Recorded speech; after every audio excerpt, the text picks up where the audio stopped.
Is Bitcoin still bullish? This is a huge question, and in today's video, we're going to go ahead and answer it from a technical and a structural perspective. Let's go ahead and jump on in.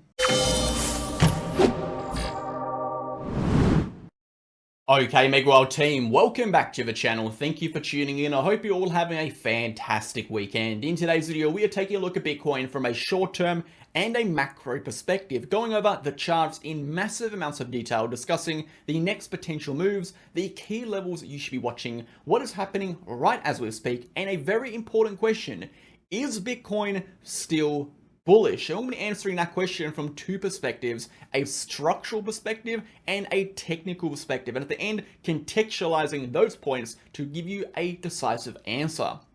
Before we do get into it, smash that like button, hit that comment button, and subscribe to the channel. We post daily videos for Bitcoin focusing on the facts, the data, the technical, and the structural information. No hype, no BS, no emotion, pure raw TA. If that is the kind of content you're interested in, join us on Telegram. It is the first link down below. You'll get access to charts, updates, videos, educational posts, news events, and everything you need to stay in the loop of cryptocurrency, with Bitcoin, and the relevant economic news. If you are interested in taking your trading to the next level, join us on VIP. We post trading setups with exact entries, exact targets, exact stop losses, trade justification, exclusive analysis, and so much more. We have nearly 700 members, and we've been doing this since February 2022.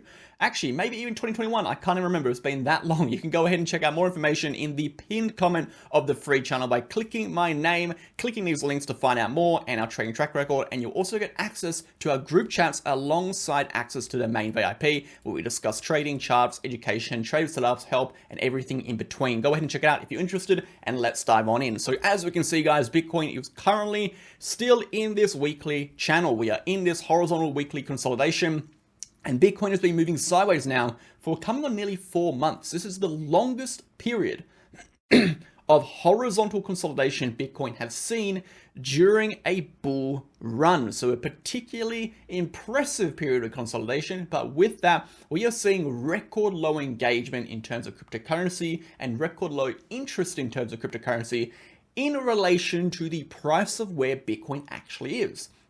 If we look at where Bitcoin is, Bitcoin has had a fantastic rally since those lows, up around 300%, yet interest is just about the same right now as we were back in those bear market lows. And again, that is a consequence of what has been some of the most tedious and boring price action we have seen for a very long time now. Bitcoin is still moving sideways in this massive horizontal consolidation between our 72K trigger point, which is the level of which we need to break above to enter the quote-unquote parabolic phase, and of course the 60K support, which is going to be our weekly low, which if we do break down from, we run the risk of breaking below our current bull market uptrend. So in today's video, we're going to be answering all of this stuff, going over why Bitcoin technically is still bullish. We're discussing why it is bearish from a technical perspective, and contextualizing that to the structural perspective, and explaining why this structural perspective takes precedent over the overall trend and trajectory of the price action. We'll then be going over the short term,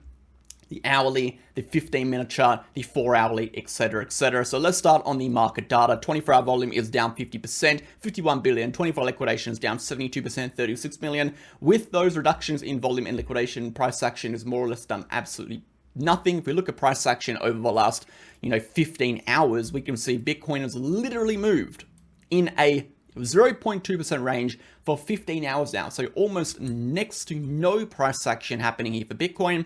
And with that, massive reductions in volume and volatility. And it's probably only going to get worse moving into the weekend now for America. Looking at our market data again, moving over to the DXY, we can see the DXY is looking relatively strong. We are now approaching a level of resistance on the RSI, and that is going to be our downtrending diagonal trend line on RSI, which is a representation of the momentum of the price action, right? This is a representation of our momentum. Furthermore, these peaks on the RSI correspond with our peaks on our price action. So this again is a representation of the downtrending momentum we've had since October 2023, and this is particularly important. The reason why this is so important, a lot of people usually skip the intro, because October 2023, this downtrend actually corresponds with the start of the Bitcoin bull run. If we look at October 2023, we officially entered a bull run in Bitcoin in October 2023. So as we have risk assets rising over the last 8 months, we have had the DXY in an overall downtrend for the last 8 months, starting that exact month that Bitcoin entered a bull market. So we can now see the DXY is now breaking through that downtrend and potentially going to go ahead and retest this overall downtrend. If we do see the DXY break upwards here, this could be a point for the bears, indicating, well, maybe we are going to be entering a downtrend for risk assets for quite some time. Again, until we get the triple confirmation, we need strength. We've got that nearly. We need structure, a breakout of this triangle, and we need trend, a breakout of our downtrend to validate that breakout. But if that occurs, risk assets may be in for a little bit more blood. That is definitely a point for the bears over there. Moving over to traditional assets over here, we can see the S&P 500 market is obviously closed right now, reaching a high of nearly 5,600. Overall, looking very, very good. We are potentially topping out for the short term over here. We can see a very, very large wick engulfing mostly half of that prior candle. If we do see a correction, again, any correction towards 5,300 would be considered a healthy correction. If we do lose 5,300, this is going to be our prior high. This will be a cause for concern that could potentially result in a continuation to retest that low. This will be a start of a downtrend for the S&P 500. A break below this local low will be a start of a macro downtrend. So definitely watching out for those possibilities moving to the new week with the DXY going upwards. That is it, guys. Let's jump over to Bitcoin. A quick word from today's video sponsor, BitUnix. Go ahead and check them out. It's where I trade. So we'll play a little video. Go ahead and check those guys out. I'd like to introduce our partner, BitUnix. BitUnix is a global, non-KYC, no country restriction exchange, making it a perfect exchange to trade on if you're from the USA, from Canada, the Netherlands, or just prefer to trade without KYC. This exchange is a futures and spot exchange with over 200 different trading pairs and some of the lowest fees in the game. If you sign up with my link down below, you'll get access to 15% off your trading fees, as well as an exclusive reward center where you can claim up to a multitude in USDT prizes. So go ahead and sign up with my link down below for 15% off, and I'll see you in there. Okay guys, let's get stuck right into the price action. We're going to be starting on the short term and then building up to the macro, and that gives us a good foundation of information where we go ahead and answer the big question at the end, whether or not Bitcoin is still bullish or are we actually bearish. So let's go ahead and jump on in. So starting on the short term, like we said, on the immediate short term, Bitcoin really isn't doing all that much. If we zoom right on into this price range, we can see we are moving between a horizontal high as nicely pointed out by our liquidity indicator over here, and our horizontal low. We can see this range has spanned for now 15 to 16 hours, and it is around about a 0.2% range. This horizontal consolidation will determine the directional move for Bitcoin on the short term, depending on where it does break out from. So if you're watching the scalp trade Bitcoin over the next 15, 16, 24 hours, we are watching for breakdowns of this region to validate continuations lower, and breakouts of these highs, excuse me, to validate continuations higher.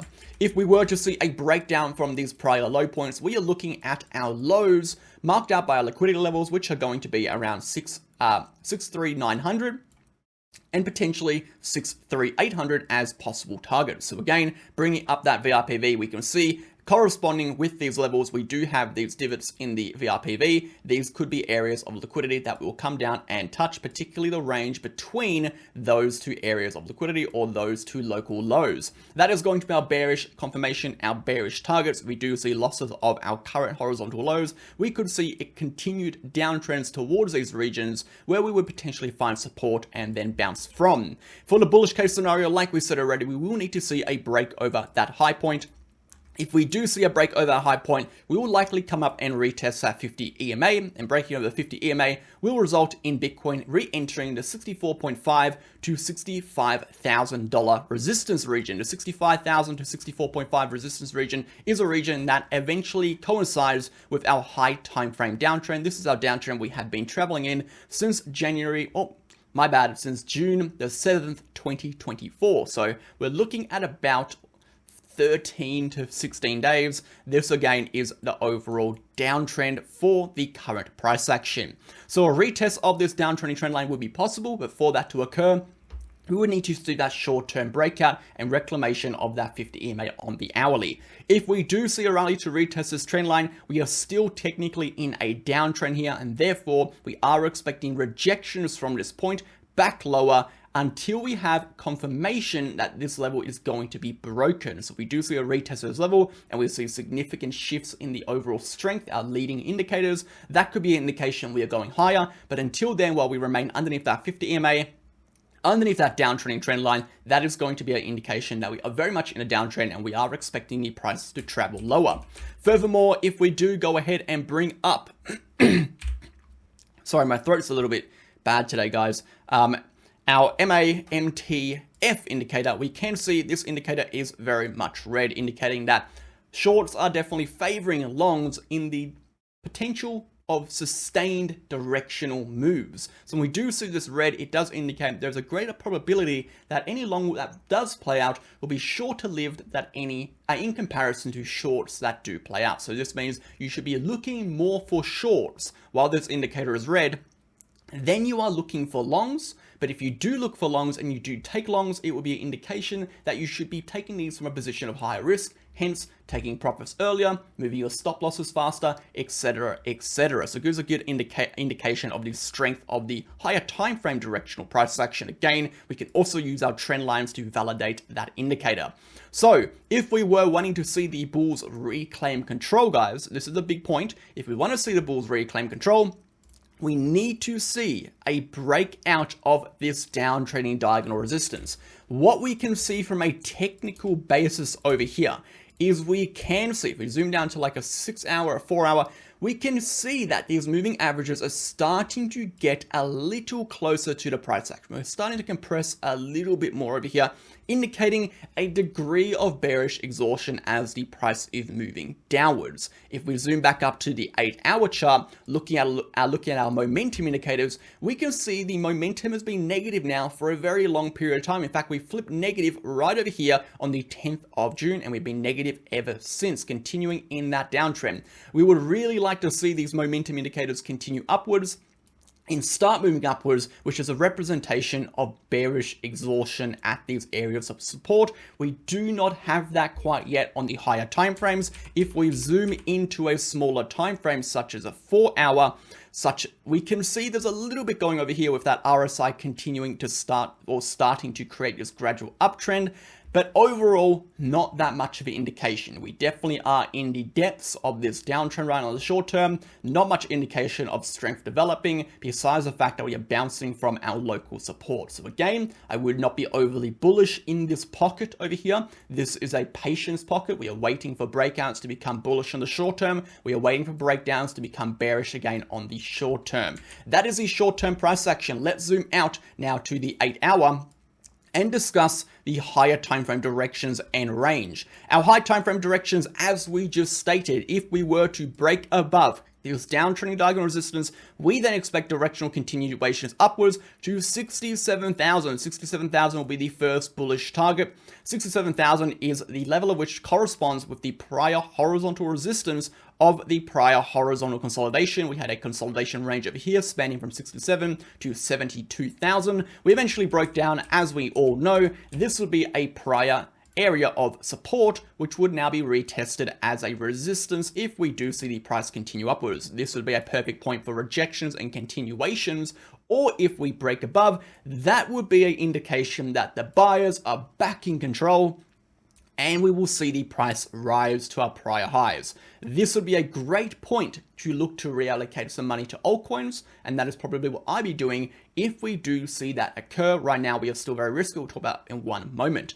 On the bearish case scenario, guys, we can see we have one final support level, which is a support level of 63,000, preventing Bitcoin going any lower to 61 or to 60,000, meaning a loss of this low point could result in that final continuation to 61 to 60,000. However, just like resistance is resistance until it is not, support is also support until it is not. So right now we are still in that pocket of decision, that pocket of indecision, the pocket of patience. We are waiting and playing the waiting game.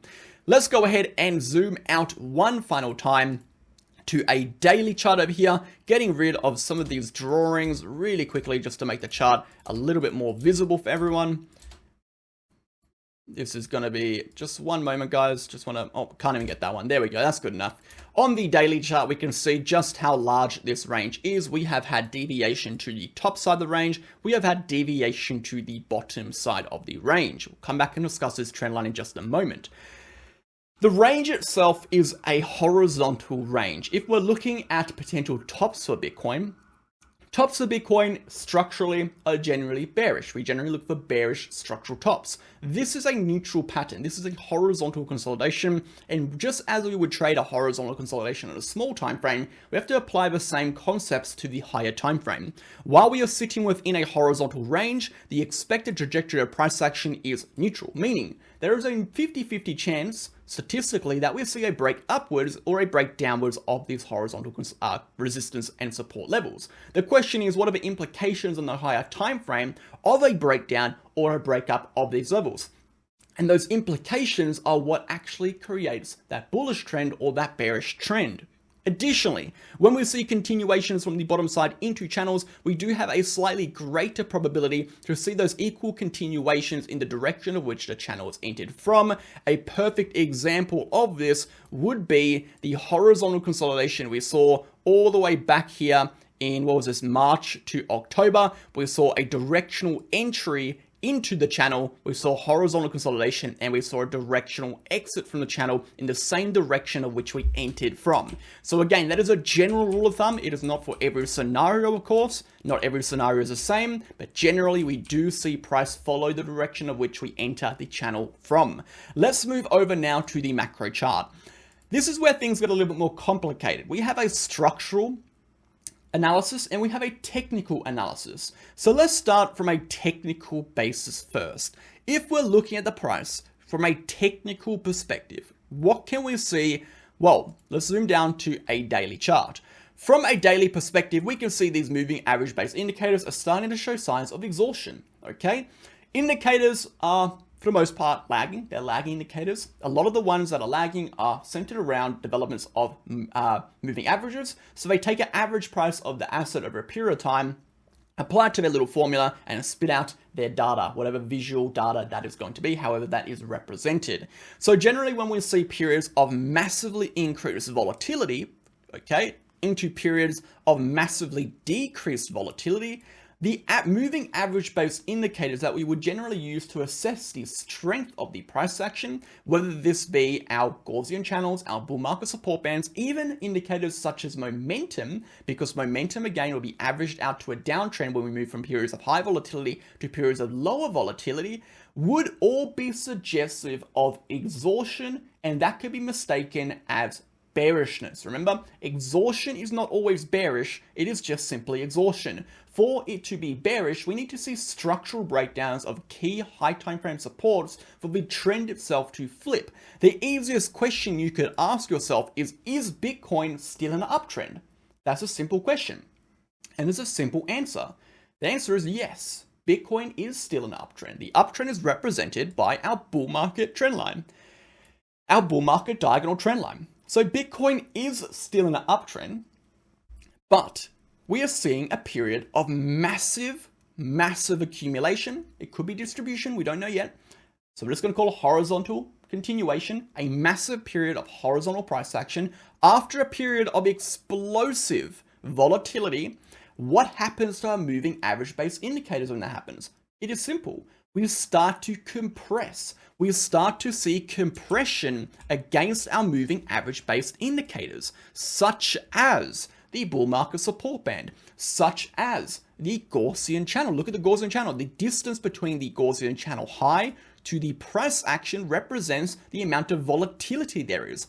As we approach, we have decreasing volatility, and as we are within, we have very, very low volatility. So we are in a low volatility period. So now if we look at that, we have high volatility, We have very high volatility, decreasing volatility, low volatility, and then we apply our momentum, such as our divergence indicator over here. We can go ahead and justify what is happening. We can see we had a spike in volatility resulting in momentum reaching the top as volatility did, and since then we have seen gradual decrease in volatility, and the momentum as a consequence has been decreasing. If we look at the strength of price action, we derive strength from characteristics such as momentum, such as volatility, such as volume. So the overall strength of the price action will be technically bearish, but that doesn't mean the trend of the price action is bearish. That is very important. From a technical perspective, Bitcoin is looking weak. Bitcoin is looking like it is topping out.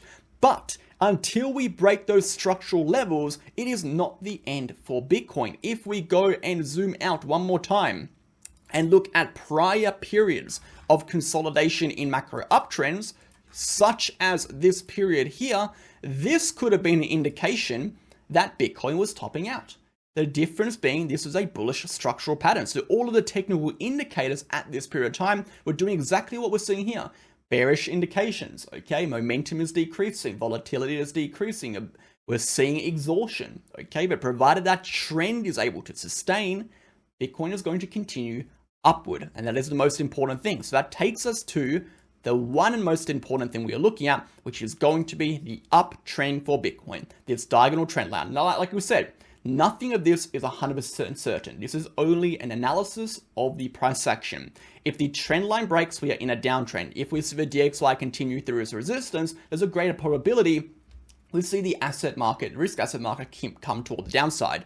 But if we're looking at these technical based indicators, these moving average based indicators from a face value, and we're saying just because these moving average based indicators are bearish now, means the price action is going to nuke below our bull market uptrend, that is a pretty bold statement at the most, okay? Remember, a very important thing, the trend is your friend until it ends. So let's talk about that, guys. We could see, like we said, a short-term correction of 60,000 as per our short-term analysis. And if we do see that, it's very likely we see liquidation wicks underneath 60,000 into this $57,000 region. If we do see that move, that would be the lowest Bitcoin could theoretically go while sustaining the bull market uptrend. If we break below this level, we are in the massive danger zone. Technically, actually, we are in a high time frame downtrend. So that would confirm that this, in fact, was a top, and we are in a distribution pattern, and now we are heading back downwards. We'll talk about that in a second. If we sustain above this level, we are expecting an eventual breakout of our resistance. As our uptrend does eventually coincide with that resistance level, we would eventually see a break of 72,000. So provided we are above this level, we do eventually expect a break of 72,000. However, on the short term, we are still looking weak, and we could see one more sweep down to 60,000 over the next coming weeks. Let's talk about the bearish case scenario, guys. If we do see that breakdown of the trend line, where are we looking for targets? We are looking right over here. Look at this little gap over here, particularly between 57,000, okay, which corresponds with the uptrend, and 52,000, which corresponds with our prior horizontal consolidation.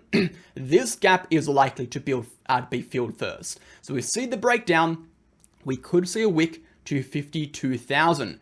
Anything under 52,000 would be massive confirmation we are now in a high time frame downtrend. We would not like to see anything underneath that level. So we break down 57, potentially see 52,000, sustain 57, we remain in this uptrend. Okay, what happens between our 72 and our 61 resistance is short-term basis only. That is it for Bitcoin, guys. I hope I answered the question. I am still bullish. I still expect continuations higher.